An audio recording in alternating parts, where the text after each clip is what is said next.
नमस्कार दोस्तों, स्वागत है आपके अपने यूट्यूब चैनल पर।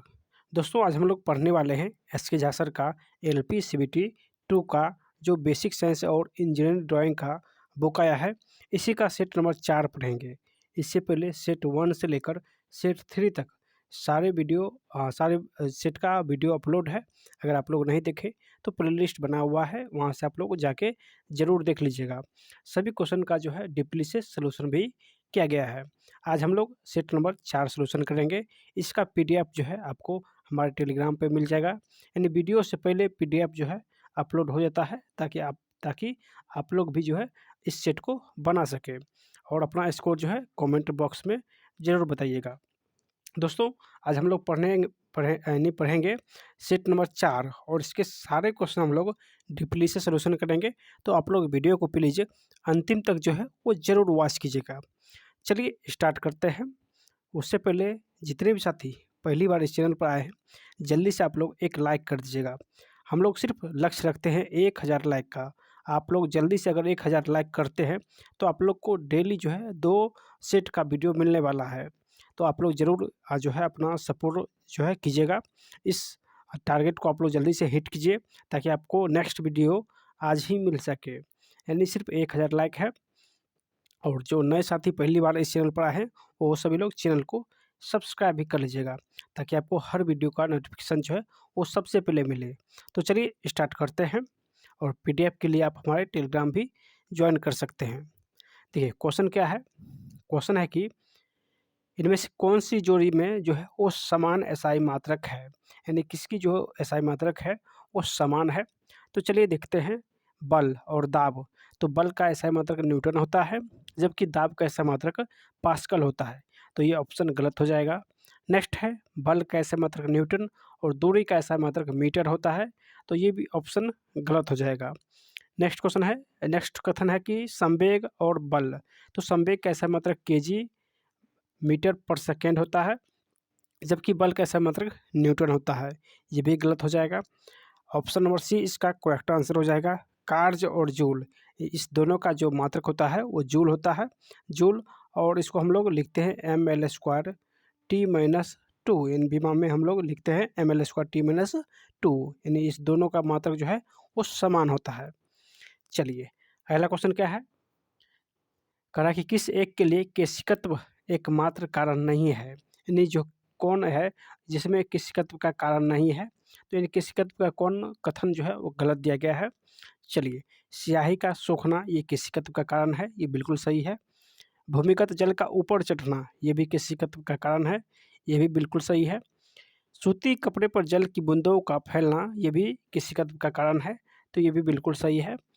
ऑप्शन नंबर 4 जो है इसका गलत आंसर हो जाएगा क्योंकि पौधों की जड़ से जल का उसके पर्ण समूह की ओर बढ़ना ये किसी तत्व का कारण नहीं है। यानी ऑप्शन डी जो है ये गलत हो जाएगा। ये जो है ये पर्सवेदन का उदाहरण है। ये पर्सवेदन का उदाहरण है, ना कि किसी तत्व का। चलिए अगला क्वेश्चन हम लोग देखते हैं। अगला न्यूमेरिकल का है कि एक बस विराम अवस्था में, यानी एक बस विराम के उपरांत चलती है। तो विराम अवस्था में है तो इसका यू जो है ये 0 हो जाएगा। और 20 सेकंड बाद, यानी टाइम जो है 20 सेकंड है। टाइम 20 सेकंड है। 20 सेकंड बाद जो है ये 40 किलोमीटर प्रति घंटे का वेग प्राप्त करता है। यानी अंतिम वेग जो हो जाएगा ये 40 किलोमीटर प्रति घंटा है। तो इसको मीटर प्रति घंटे में लाने के लिए 5/18 से भाग देंगे। उस वक्त कह रहा है कि बस का त्वरण क्या हो जाएगा। तो बस का त्वरण फॉर्मूला होता है अंतिम वेग माइनस प्रारंभिक वेग बटे टी। तो अंतिम वेग है यानी 4×5 20, यानी 200/18 अंत, और प्रारंभिक वेग 0 हो जाएगा। तो ये -0/टी, और टी कितना है तो 20 है। तो हो जाएगा यानी 200/18 गुने 20। यहाँ से 20 से 20 खत्म, यानी 10/18 हो जाएगा। 10/18 तो इसको काटिएगा तो 5/9 हो जाएगा। 5/9 हो जाएगा, यानी 5/9 इसका आंसर हो जाएगा। ये त्वरण है तो मीटर प्रति सेकंड स्क्वायर हो जाएगा। ऑप्शन ए इसका करेक्ट आंसर हो जाएगा। दोस्तों वीडियो को प्लीज़ आप लोग अंतिम तक जो है ज़रूर वॉच कीजिएगा। आपको सारे क्वेश्चन जो है वो डीपली से सॉल्यूशन मिलेगा, और सभी लोग इस वीडियो को अधिक से अधिक जो है वो शेयर कर दीजिएगा। चलिए अगला क्वेश्चन है कि डैश वह भौतिक राशि है जो कभी भी ऋणात्मक नहीं हो सकती है, यानी कौन कभी भी ऋणात्मक नहीं हो सकता है। तो दोस्तों ये दूरी दूरी कभी भी नेगेटिव नहीं होता है, तो ऑप्शन इसका एक करेक्ट हो जाएगा। जबकि जो दूरी है ये अदिश राशि होता है, यानी दूरी जो है एक प्रकार का अदिश राशि है और ये कभी भी नेगेटिव नहीं होता है, तो ऑप्शन इसका एक करेक्ट हो जाएगा। चलिए नेक्स्ट क्वेश्चन क्या है कि बल और विस्थापन किसके बराबर होता है। तो बल और विस्थापन जो है ये कार्य के बराबर होता है, यानी कार्य बराबर होता है बल गुने विस्थापन, यानी एफ गुने एस, बल गुने विस्थापन होता है, तो इसका आंसर कार्य हो जाएगा। नेक्स्ट क्वेश्चन है कि गति के प्रभाव में आने पर किसी वस्तु में डैश ऊर्जा विद्यमान होती है। तो गति के प्रभाव में आने पर ये पिछला सेट में भी ये क्वेश्चन था। तो गति के प्रभाव में आने पर किसी वस्तु में डैश ऊर्जा विद्यमान रहती है, तो उसमें गतिज ऊर्जा विद्यमान रहती है, ऑप्शन इसका बी करेक्ट हो जाएगा। नेक्स्ट क्वेश्चन है कि यदि किया गया कार्य शून्य है, यानी किया गया कार्य शून्य है, तो बल और विस्थापन के बीच का कोण क्या हो जाएगा। ये पिछले सेट में भी आपको बताए थे, जब कार्य शून्य होगा तो कॉस थीटा, यानी कॉस थीटा का मान हो जाएगा 90 डिग्री, कॉस थीटा का मान 90 डिग्री होगा, तो कार्य जो है ये शून्य हो जाएगा, तो इसका आंसर हो जाएगा यानी कार्य है तो कार्य बराबर होता है एफ एस कॉस थीटा। जब थीटा का मान 90 डिग्री होगा तो कार्य जो है ये शून्य हो जाएगा, यानी ऑप्शन इसका डी करेक्ट हो जाएगा, ऑप्शन डी इसका करेक्ट हो जाएगा। अगर 180 डिग्री होगा तो नेगेटिव हो जाएगा, अगर 0 डिग्री होगा तो ये पॉजिटिव हो जाएगा, तो इसको भी आप लोग ध्यान रखिएगा। पॉजिटिव कब होगा, जब 0 डिग्री होगा। नेगेटिव कब होगा, जब जो है थीटा 180 डिग्री होगा। और जो है शून्य कब होगा, तो जब 90 डिग्री होगा। चलिए नेक्स्ट क्वेश्चन देखते हैं। नेक्स्ट क्वेश्चन क्या है कि 20 मीटर पर सेकेंड के वेग से गति कर रहे 50 केजी द्रव्यमान वाले एक पिंड का संवेग क्या हो जाएगा। तो संवेग का फॉर्मूला आप लोग जानते हैं, द्रव्यमान गुने वेग होता है, द्रव्यमान गुने वेग। द्रव्यमान यहाँ पे 50 है और वेग कितना है, तो 20 है, तो ये हो जाएगा 1000 केजी मीटर पर सेकेंड, यानी ऑप्शन इसका डी करेक्ट हो जाएगा। चलिए अगला क्वेश्चन क्या है कि किसी वस्तु की विरामावस्था या गति की स्थिति में परिवर्तन का विरोध करने की प्रवृत्ति को क्या कहते हैं। यानी विराम अवस्था या गति की अवस्था को विरोध करने वाले विरोध करने की प्रकृति को क्या कहते हैं, तो इसे जड़त्व कहते हैं। ये न्यूटन का प्रथम लॉ है, तो इसे जड़त्व कहते हैं, ऑप्शन इसका बी करेक्ट हो जाएगा। चलिए अगला क्वेश्चन क्या है कि चाकू जो है ये किसका उदाहरण है।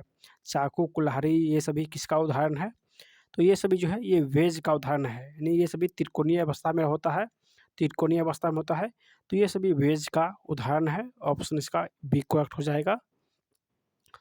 चलिए अगला क्वेश्चन क्या है, अगला है कि एक मकान में 2 बल्ब लगे हैं, उनमें से एक दूसरे से अधिक प्रकाश देता है, तो कौन सा कथन जो है वो सही है। नहीं, 2 बल्ब है और दूसरा जो है पहले बल्ब बल्ब से वो अधिक प्रकाश दे रहा है, तो कह रहा है इसमें कौन सा जो है कथन वो सही हो जाएगा।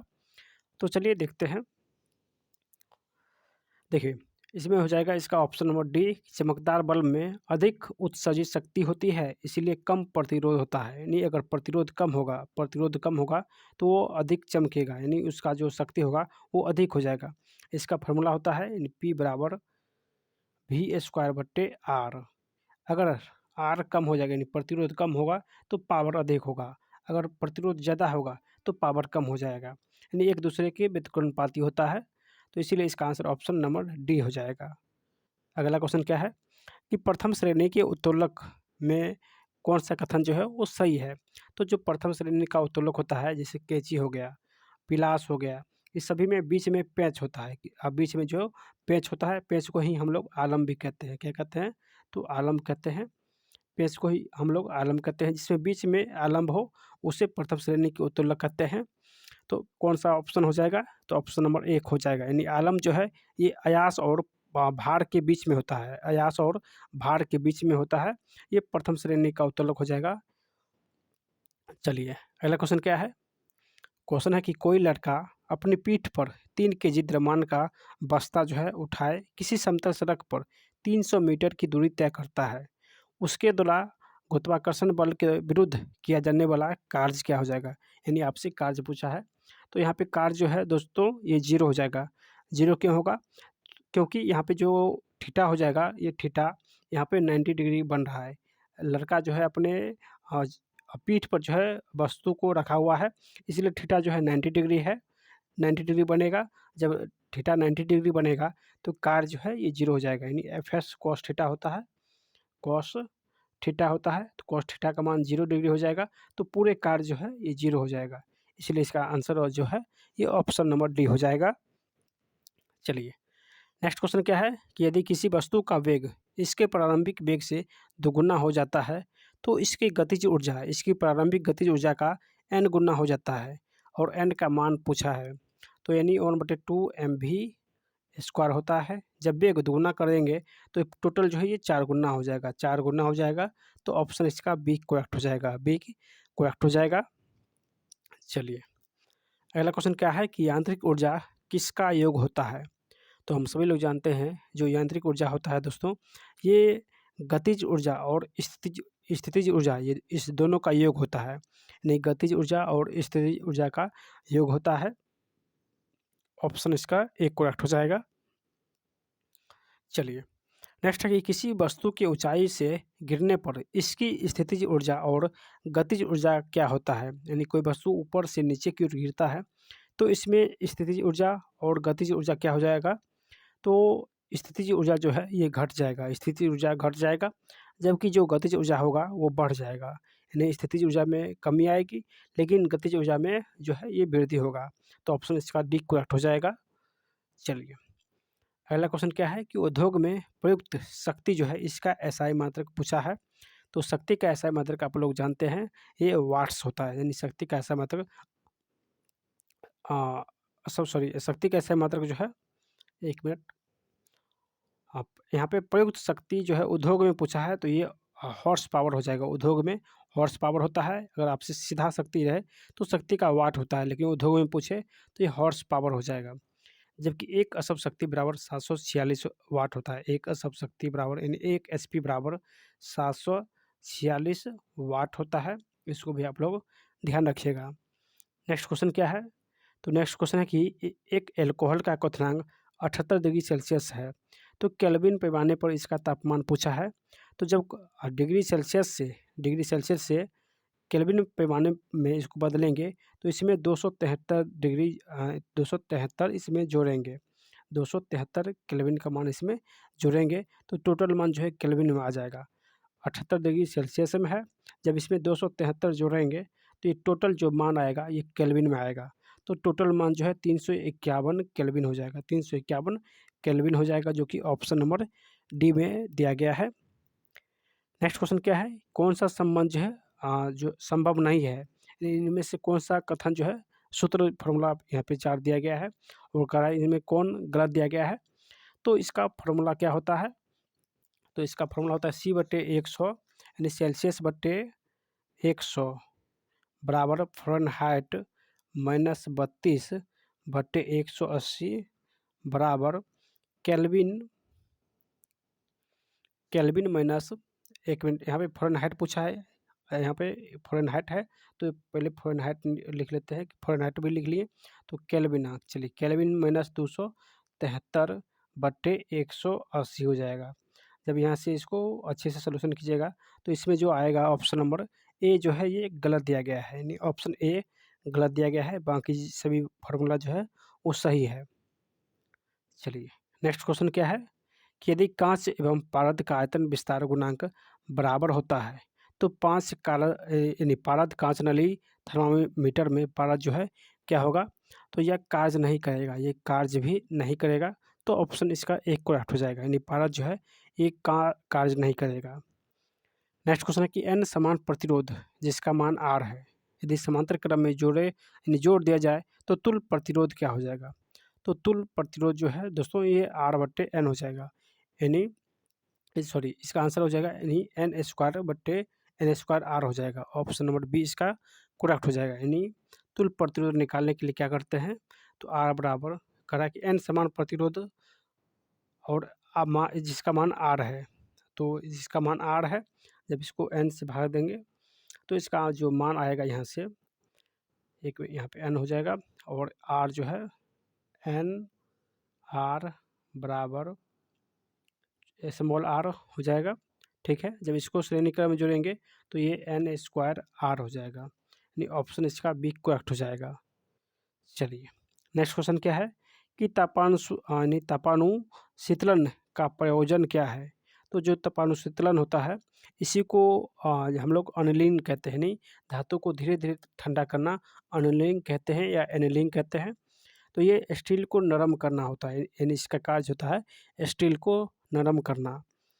नेक्स्ट क्वेश्चन है कि एक विद्युत बल्ब जिसमें वोल्टेज 240 वोल्ट है और धारा 0.6 एम्पियर है, तो इसका शक्ति आपसे पूछा है। तो शक्ति बराबर होता है वोल्ट गुने एम्पियर, यानी वोल्ट गुने धारा, तो हो जाएगा 240 गुने 0.6, दशमलव से जीरो खत्म, तो ये हो जाएगा 144 वाट, 144 वाट हो जाएगा। इसका ऑप्शन नंबर सी करेक्ट हो जाएगा। नेक्स्ट क्वेश्चन है कि डैश का उपयोग प्राय विद्युत तापक उपकरण में करते हैं, यानी किसका उपयोग विद्युत तापक उपकरण में करते हैं। तो इसका आंसर हो जाएगा दोस्तों ये नाइक्रोम का उपयोग, नाइक्रोम का उपयोग विद्युत तापक उपकरण में करते हैं। नेक्स्ट कि कौन सी ताकत प्रकृति में विद्युत चुंबक नहीं है, यानी कौन सी ताकत जो है ये प्रकृति में विद्युत चुंबक नहीं है। तो विद्युत चुंबक कौन नहीं होगा, तो यहाँ पे सारे ऑप्शन दिया गया है, घर्षण बल, यानी तार में तनाव, स्प्रिंग में विद्युत बल और शरीर का वजन। तो शरीर के वजन में जो है ये विद्युत चुंबक नहीं होता है, तो ऑप्शन इसका डी जो है ये करेक्ट हो जाएगा।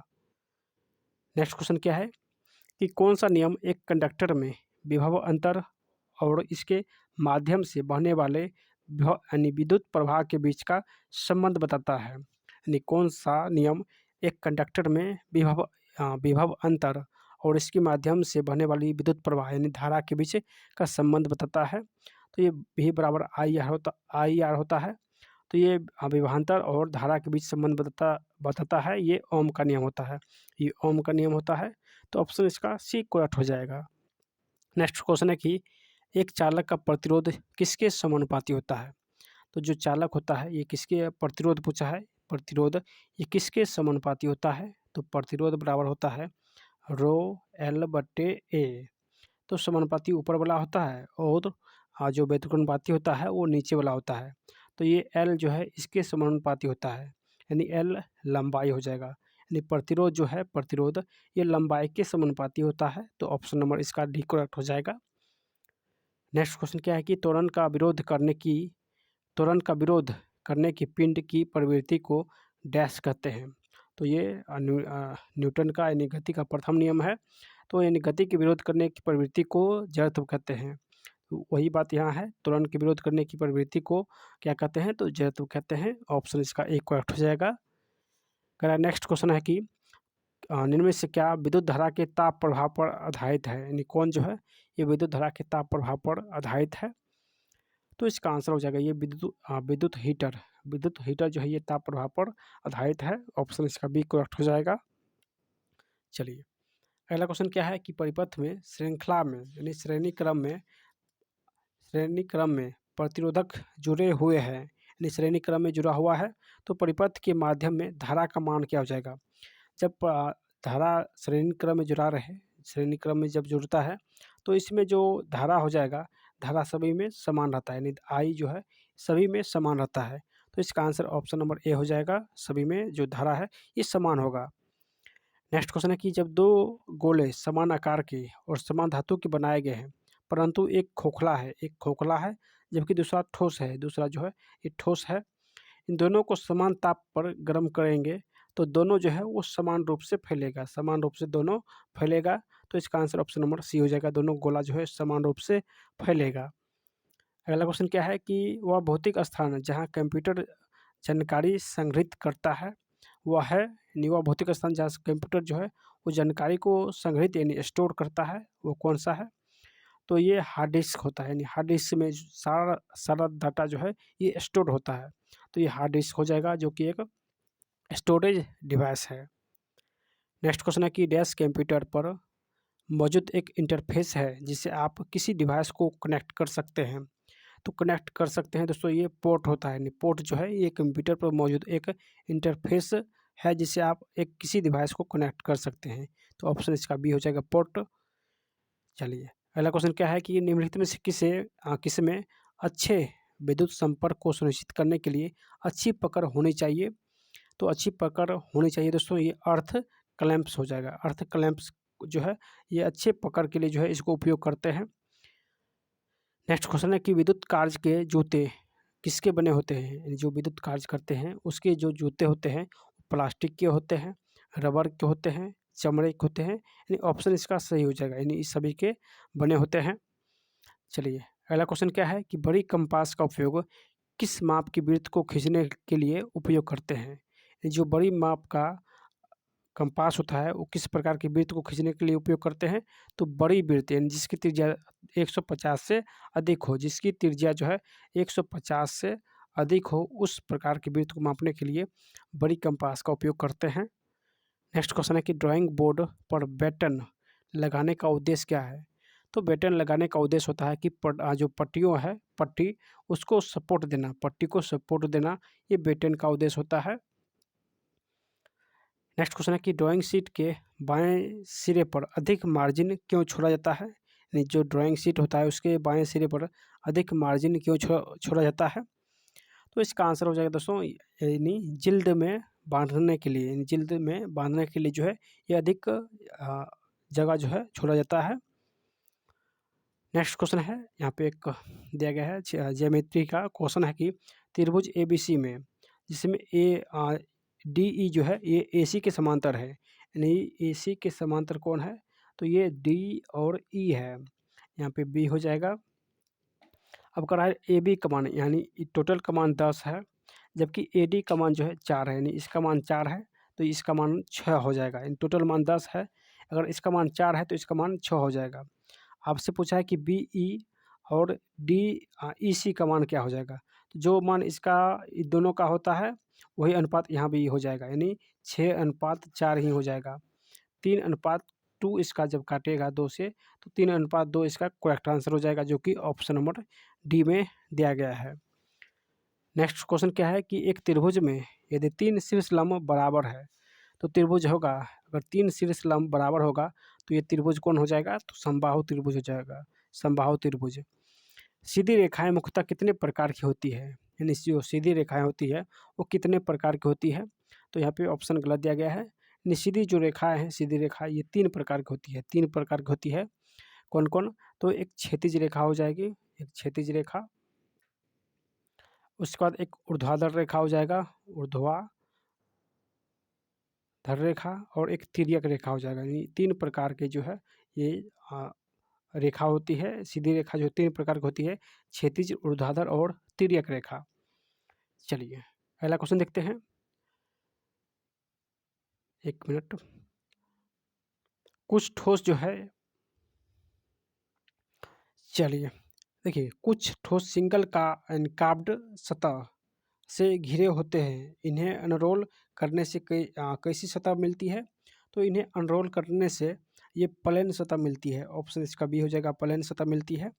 यदि एक रेखा की वास्तविक तथा आभासी झुकाव उसके क्षैतिज तल के साथ बराबर है तो रेखा होगी। तो जो रेखा होगी वो लंब यानी लंब तल के समांतर होगी, लंब तल के समांतर होगी। नेक्स्ट क्वेश्चन क्या है कि एमीटर को किससे सूचित करते हैं? तो जो एमीटर है, एमीटर को ऑप्शन नंबर ए इसका करेक्ट हो जाएगा, यानी ये इससे सूचित करते हैं। यहाँ पे ए इसके अंदर हो जाएगा। किसी उपयंत्र के स्केल पर अंकित न्यूनतम पाठ्यांक को क्या कहते हैं? तो जो न्यूनतम पाठ्यांक होता है इसको क्या कहते हैं? तो उसको यानी अल्पतम मान कहते हैं, अल्पतम मान कहते हैं। ऑप्शन इसका सी करेक्ट हो जाएगा। चलिए नेक्स्ट क्वेश्चन है कि किसी मापने की सुग्राहकता यानी सुग्राहकता बढ़ने पर इसकी स्थायित्व पर क्या प्रभाव पड़ेगा? यानी किसी मापने की सुग्राहकता बढ़ने पर इसकी स्थायित्व पर क्या प्रभाव पड़ेगा? तो जो सुग्राहकता होता है, यानी सुग्राहकता ये व्युत्क्रमानुपाती होता है स्थायित्व का। तो एक दूसरे के व्युत्क्रमानुपाती होता है। जब जो सुग्राहकता बढ़ेगा तो ये स्थायित्व जो है ये घट जाएगा, यानी एक दूसरे के व्युत्क्रमानुपाती होता है। तो ऑप्शन इसका डी हो जाएगा, यानी ये घट जाएगा। नेक्स्ट क्वेश्चन क्या है? नेक्स्ट क्वेश्चन है कि पहिया और धुरी दोनों में किसका व्यास अधिक हो जाएगा? यानी पहिए के अंदर धुरी होता है तो इसमें व्यास पूछा है, तो सबसे ज़्यादा व्यास जो है ये पहिया का हो जाएगा। ऑप्शन इसका बी करेक्ट हो जाएगा, पहिया। नेक्स्ट क्वेश्चन है कि द्वितीय श्रेणी के उत्तोलक कौन सा है? तो जिसमें बीच में वस्तु को रखते हैं, ये वो सभी जो है वो द्वितीय श्रेणी के उत्तोलक होते हैं। तो इसमें नींबू निचोड़ने की जो मशीन है, ये भी द्वितीय श्रेणी का उत्तोलक है। और खैनी काटने का जो मशीन होता है, ये भी द्वितीय श्रेणी का उत्तोलक होता है। यानी ऑप्शन सी हो जाएगा, 1 और 2 दोनों सही हो जाएगा। नेक्स्ट क्वेश्चन है कि यहाँ पे निम्न आकृति के अनुसार किसी स्थिर पिंड पर कैंटिलीवर के बंकन आघूर्ण का मान निकालें। तो आघूर्ण का मान आपसे पूछा है। तो यहाँ पे सारा जो है टोटल मान कितना हो जाएगा? तो देखिए 4 किलोवाट जो है ये 2 मीटर की दूरी पर है, तो 4 दूनी 8 हो जाएगा। जबकि यहाँ से यहाँ तक 4 मीटर हो जाएगा और ये 3 किलोवाट है, तो ये 4 तिया 12 हो जाएगा। और यहाँ से यहाँ तक जो है ये 6 हो जाएगा, 6 दूनी 12 हो जाएगा। जब सारे को जोड़िएगा तो टोटल जो है ये 32 किलोवाट मीटर हो जाएगा, किलोवाट मीटर हो जाएगा। ऑप्शन नंबर इसका सी करेक्ट हो जाएगा। जबकि लास्ट नंबर क्वेश्चन है 50 नंबर, पृथ्वी का अपमार्जक कौन है? यानी जो पृथ्वी है इसका अपमार्जक कौन है? तो इसका आंसर हो जाएगा दोस्तों ये जीवाणु और कवक। जीवाणु और कवक इसका अपमार्जक है। दोस्तों आप लोग बताइएगा कि आप इसमें जो है कितना स्कोर कर पाए हैं। आप लोग जल्दी से कमेंट कीजिएगा। अगर आप लोग चाहते हैं जल्द जो है नेक्स्ट जो सेट अपलोड हो, सेट नंबर 5, तो जल्दी से आप लोग सेट नंबर 5 लिखिएगा और आज ही ये सेट अपलोड हो जाएगा। आप लोग को डेली जो है 2 सेट मिलेगा। तो इस वीडियो को अधिक से अधिक आप लोग शेयर कीजिएगा ताकि जल्द जो है 100 लाइक जल्दी से पूरा हो सके। तो जल्दी से आप लोग इस वीडियो को शेयर कर दीजिएगा। नए साथी आप लोग चैनल को सब्सक्राइब भी कर लीजिएगा। और अगर आपको पीडीएफ चाहिए तो आप हमारे टेलीग्राम भी ज्वाइन कर सकते हैं ताकि आप जो है वीडियो से पहले जो इस सेट को बना सकें। तो दोस्तों मिलते हैं नेक्स्ट वीडियो में, तब तक बाय।